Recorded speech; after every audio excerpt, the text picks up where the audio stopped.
নমস্কার। খুব সহজেই পিঠা আজ আমি বানিয়ে দেখাবো। যারা বানানোর ঝামেলায় বাড়িতে বানিয়ে খেতে পারেন না, তাদের অনুরোধ ভিডিওটি শেষ অবধি দেখার। আজকের রেসিপি চষি পিঠা।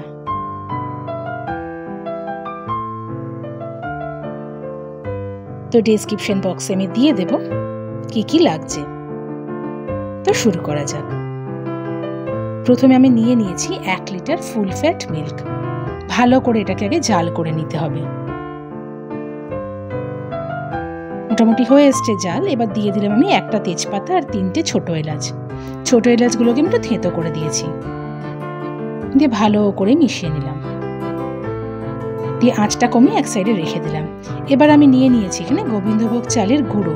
এটা আমি বাড়িতে করেছি, আপনারা কেনাটা ইউজ করতে পারেন, কিন্তু দেখে নেবেন যেন এটা ফাইন হয়।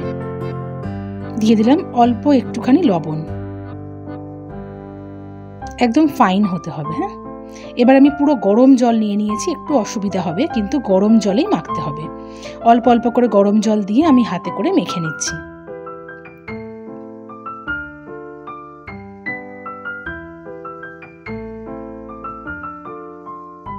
দিয়ে দেব আমি 1 চামচ ঘি। আবারও ভালো করে আমি মিশিয়ে নিচ্ছি। যেরকম আমরা আটা ময়দা মাখি সেরকম যেন হয়ে যায়, ওই পর্যন্ত আমাকে মাখতে হবে। দিয়ে ঢাকা দিয়ে আমি রেখে দিয়েছিলাম। বেশিক্ষণ রাখার দরকার নেই, আধ ঘন্টা মতন রেখেছিলাম আমি।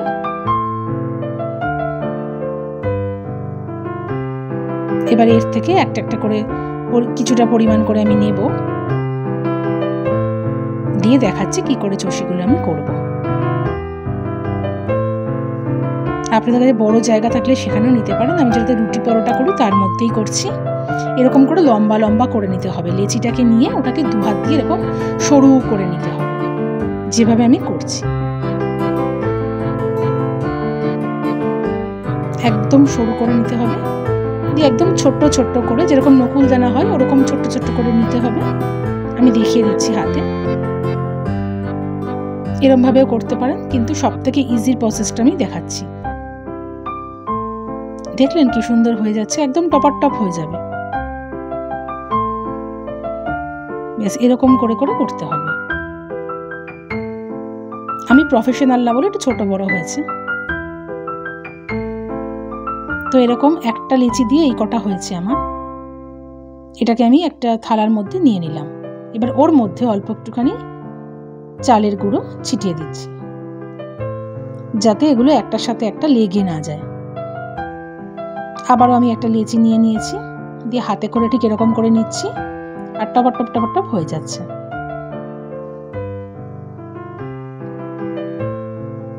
এভাবে আমি পুরোটা করে নেব। ছোট্ট ছোট্ট, খুব ছোট ছোট করে নিতে হবে। দিয়ে হাতে করে এভাবে ঘষে ঘষে সরু সরু করে নিতে হবে।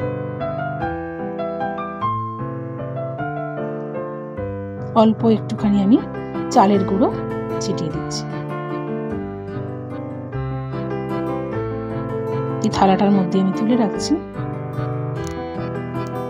এরকম করে বাকি সবগুলোই আমি করে নিয়েছি। তো এতটা পরিমাণ আমার হয়েছে। এবার আঁচটা আমি কমিয়ে দিয়েছিলাম দুধের, তো সর হয়ে গেছে উপর দিয়ে। আবার আমি মিলিয়ে নিচ্ছি।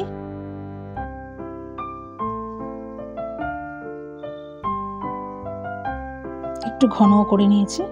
এবার দিয়ে দেব আমি 1/2 কাপ মতন মিল্ক পাউডার। কনডেন্স মিল্কও দিতে পারেন বা কিছু নাও দিতে পারেন। আমি একটু ক্রিমি ক্রিমি ভালো হবে তার জন্য আর কি দিলাম।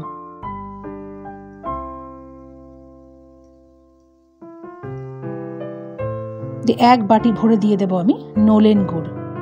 এতেই কিন্তু এই পিঠাটার এই দুধটা যে খেতে খুব ভালো হয়। পুরোটা ভালো করে মিলিয়ে নিচ্ছি। একটা উতাল দিয়ে নিয়েছি, দিয়ে আঁচটা আমি একটু কমিয়ে দিয়েছি। এবার যে চষিগুলো আমি কেটেছিলাম সেগুলো আস্তে আস্তে করে দিতে হবে। একটু আস্তে আস্তে দিতে হবে, একটু লেগে লেগে যায় একটার সাথে একটা। তো সবগুলো চারিদিক দিয়ে ছড়িয়ে দিলাম।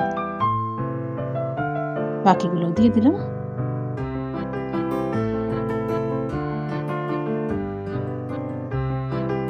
দিয়ে আলতোভাবে একটুখানি আমি নাড়িয়ে নিচ্ছি, যাতে দেখা যায় যে একটার সাথে একটা যেন জোড়া না লেগে গেছে। ফুটতে শুরু করলে এগুলো একটার সাথে একটা বসে ছেড়ে যাবে। তো ভালো করে হয়ে গেছে, দেখেছেন কতটা ফুলে গেছে। এই যে সিদ্ধ মোটামুটি আমার হয়ে গেছে।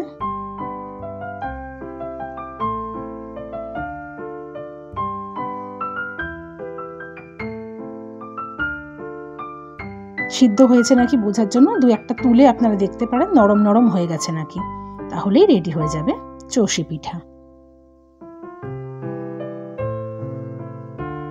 তো আমার রান্না যদি ভালো লেগে থাকে প্লিজ লাইক, কমেন্ট, শেয়ার করে দেবেন, পেজটাকে ফলো করে দেবেন।